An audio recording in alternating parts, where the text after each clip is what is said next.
All right, now the ultimate coffee show ever. Let me get this a little closer here. Sorry, is Twin Peaks.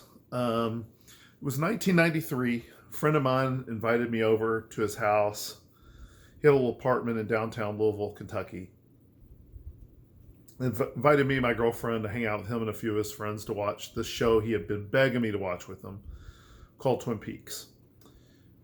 So we went there, and it was really late at night. Um, she was exhausted, but I thought the show was really good. And he said, "Look, I got them all on VHS. He had taped them all, taped them that just a few years prior. It aired in 1990, and as I'd been watching it, I remembered my freshman year in school hearing this kid describe the show to another kid. I thought, well, that's interesting. And I kept hearing about Twin Peaks. To be honest with you, the title kind of threw me off. It's like, what's that possibly about? So I didn't care. Um, and again, it wasn't until 1993 that I actually saw it and was hooked. And I watched, this was before, obviously, way before any kind of binge watching was anything. I've never binge watched anything. I've always felt that it was better to have some time spaced out, where I could just think about what I'd just seen and, get excited about watching, the next episode. And if that lasts a week, that's even better sometimes. But in this case, it only lasted a day. I waited a day. I think I'll maybe watch 2 episodes a day. And that started a pattern every fall, because it was fall that I saw it. I started watching Twin Peaks. And I've been doing that off and on. I did it every year for about, sorry, sinuses acting up this today. I think I did it every year for at least 6, 7, maybe 8 years. And then I kind of reduced it. Back then there were only 2 seasons and a movie. Didn't watch the movie for several years. And then I just kind of started only watching season 1. And now it's every 4 or 5 years I'll watch just season 1. And after you see a show 8 times, and now I've seen it probably 12 all the way through. It's only 2 seasons, as I said. It's 3 now. You just kind of, you already know what's going to happen. So you know, it's harder to watch, and it's more entertaining when you come back after many, many years. I'll watch season 2 again here in about 5 or 6 more years. That'll be about a decade. It sounds weird, like, 10 years to watch it again, but I already know everything that happens. I used to probably have almost all the dialogue memorized. I knew the show so well. Not that That's hyperbole. Obviously, I didn't know all the dialogue, but I felt like I did. So I thought I'd do 2 things here. I'm going to share one aspect of Twin Peaks is what I think and suspect they were trying to accomplish. When I say they, I mean Lynch and Frost, the 2 producers of the show. What they were trying to accomplish going into season 1. In this episode, I'm going to talk about the pilot. And then I'm going to talk about it in retrospect. And that is, given what we know from season 3, which cannot be fully mined at this point. There's so many details. I've only seen it like 2 or 3 times. Yeah, I've seen season 3 times. It's just a lot of details, so I could be off on a lot of things. But should be interesting. Not going to spend a lot of time on this one. I will say this. When I put the pilot in, I haven't seen it for a few years. It's been 2 or 3 years. I thought, well, I'll watch half and come back later. That's what I usually do with shows. I was enthralled. Despite having seen this maybe 20 times or more, I am still fascinated with the pilot episode of Twin Peaks. It is so good. The first thing I would note, is the level of detail for locations and characters. In 36 minutes, you are introduced to characters, their backstories, the primary locations, it's just incredible. There is no TV series now that world builds like this. It builds a world. It even constructs this idea that in a small town like this, because everybody knows everybody's business, there's a lot of secrets. And for a girl to be murdered and nobody to know who did it means that you're dealing with a town with a ton of secrets. And the way that Frost and Lynch bled this idea out was that, well, how come nobody knows who killed her? I mean, after all, everybody knows who she is, and there'd be primary suspects that everybody has in mind and blah, blah, blah. So the way they bleed that out is by having characters have a lot of secrets because it's a small town. So there's so many secrets. The who killed Laura Palmer secret is just one among many. And that is a fascinating approach to this. One thing David Lynch never gets credit for. I don't think I've ever seen anyone give him credit. He is a master at disguising exposition. Now, if you're not familiar with exposition is just sometimes elements of the plot must be explained to the audience at some point in almost any television show. You try to show as much as you can. But it just comes to a point where it becomes necessary to explain some things. And how is this done? Well, it's usually done by narration or two characters talking. I think a good example is in Fight Club, where Edward Norton's character has to explain through narration why they're doing some of the things they're doing. It's just got a lot of exposition. Still a great movie, but a lot of exposition. In Twin Peaks, first off, the pilot is filmed almost like you're hiding and watching the characters. I don't know if I'm trying to mention things I've not heard people talk about, which is hard because I'll listen and watch everything about Twin Peaks. I listen to as many podcasts as I can. I watch as many YouTube videos as I can. It's my exception, really. I've said on this channel before, I don't really watch many analysis videos or read very much analysis of shows. I like to think about it myself.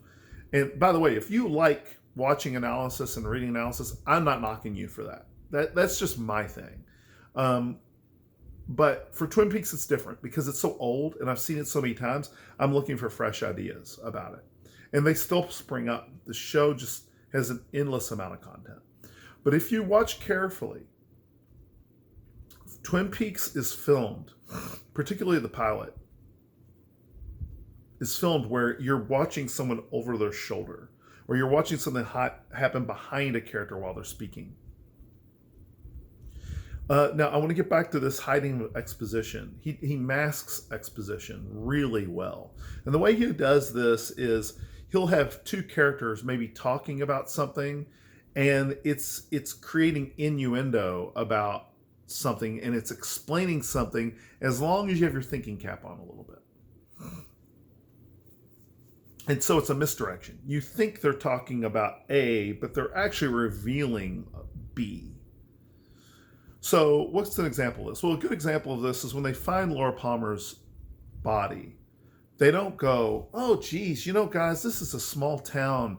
And in small towns like this, her murder is just going to be rough on this small town. There's nothing like that. The characters just show up and you have, you have a fisherman, you've got a sheriff, you've got a doctor, and you have these people from different walks of life, and they all go, oh, it's Laura. They all know who she is. And then it goes straight from her body on the beach and goes to her mother. And she's calling around the town, asking where Laura is. No one's going, small town, guys. Small town, Small. It's not like that. It is, you figure out just by watching. David Lynch is communicating through, tacitly. This is a small town. This is going to affect people. And it's just fascinating storytelling. And here's the thing. He both takes his time opening this up and broadening it and broadening it and broadening it, and yet is also at the same time condensing the amount of information you get in 36 minutes out of what, it's like a 120-minute pilot, 120-minute plus, I think, 2 hours. In 36 minutes, you know almost all the primary characters except for one. And the show at the 36-minute mark turns and changes. What is that? Give you just a second. What happens at the 36-minute mark of the pilot? If you've seen it and you're watching this, and you're a Twin Peaks fan, what happens at the 36-minute mark? You need me to drink coffee when you talk about Twin Peaks. That's when Agent Cooper comes into town. And the pilot the entire series changes. So it's like it's going through some kind of birthing process. I'm not trying to be too arty about how I talk about this, but it is. It's like, sorry, I may move that a few times, just trying to get comfortable and keep the camera close. It is almost like there's a birth going on. You're seeing a development, and it's happening slowly, okay? It's unfolding, but there's a rapid amount of information being given to you at the same time. And the locations just unfold. Think about what you see. So you see Pete Martell at their home, which is where the episode ends, by the way. You get to see Ben Horne and his offices, which you see throughout the entire series. The Great Northern Hotel. You get to see the sheriff's office. You get to see the hospital. You get to see the Palmers. You get to see the diner. A television series today could not handle this. It just gets this done so fast. Now, if a television series did this today, they would be more focused on making sure you saw all this stuff and getting it in there so you'd see it all. Hey, we got to get all this in here. In fact, a good story from Star Trek, The Next Generation. In order for Gene Roddenberry, they said you could not show the engine room for the entire first season unless it appeared in the pilot episode. I'm sorry, sinuses are killing me right now. Unless you show it in the pilot episode. So you know what he did? He wrote the very beginning in the opening credits, the captain walking around the ship, and he just walks into the engine room. That's it. They had to build the engine room because he walked in there. It's just interesting. That was 1987. Twin Peaks was filmed in 89, 2 years later. And by the way, I mentioned that because they have a similar feel, because it's just the way television was done back then. But anyway, the pilot was filmed in 89. It came out in 1990. So for Lynch, though, and Frost, for some reason, they are not rushing to show you these things. They are a natural part of the world of Twin Peaks. The world building. The world is built in 36 minutes. And then here comes this foreign element. From where? Where's he from? Well, that's, again, tacit storytelling. He's like, I was at the Lamplighter Inn. Oh, incredible cup of coffee. He meets with the sheriff, and he's like, what kind of trees you have around here? So he's a foreigner, right? Where is he from? Well, as W.C. Fields would say, I'd rather be here than in Philadelphia. If you've seen Twin Peaks Fire Walk with Me, you know that Agent Cooper is from Philadelphia. If you know anything about David Lynch, you know that he absolutely hated Philadelphia. And if you want to know whether he hated Philadelphia, watch Eraserhead. He said it's his Philadelphia story. His stories about Philadelphia are hair-raising. They're really bad. But he's showing this guy's is a foreigner in this land. And that gets played out through the series. We'll talk about that later. One of the best characters.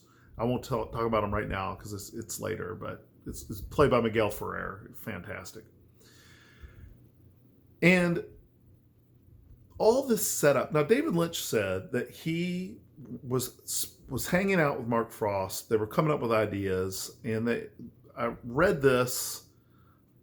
I think it was Lynch on Lynch. If you like David Lynch and you have not read Lynch on Lynch, you have to read that book. It's mandatory reading for David Lynch fans. And he was reading it, and he said, I was reading it rather, and they wrote the script, the pilot episode for Twin Peaks. He was driving home, and he was thinking about it, and he thought, I really think we have something special here. So when he got home, he called Mark Frost and told him that. And Mark Frost said, you know what, I've been thinking the same thing. There's something special about this pilot.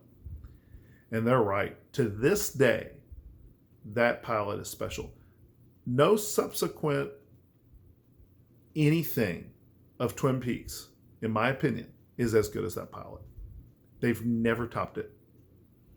Sorry, I can't watch anything else in Twin Peaks that ever arrives at the level of storytelling as that pilot.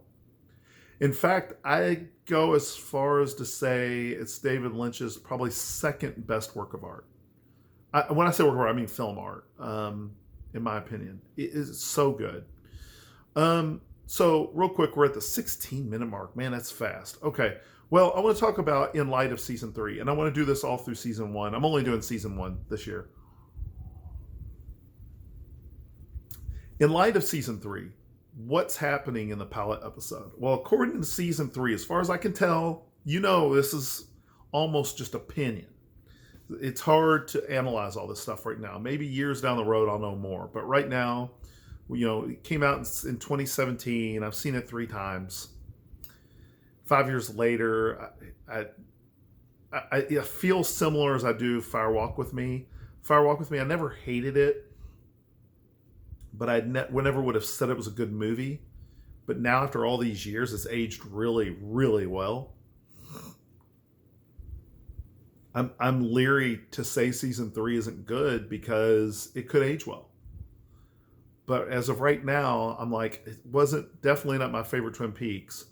But what does it change about the pilot? Well, I'll tell you what it changes. So there are 3 worlds in the pilot. Okay, in the pilot.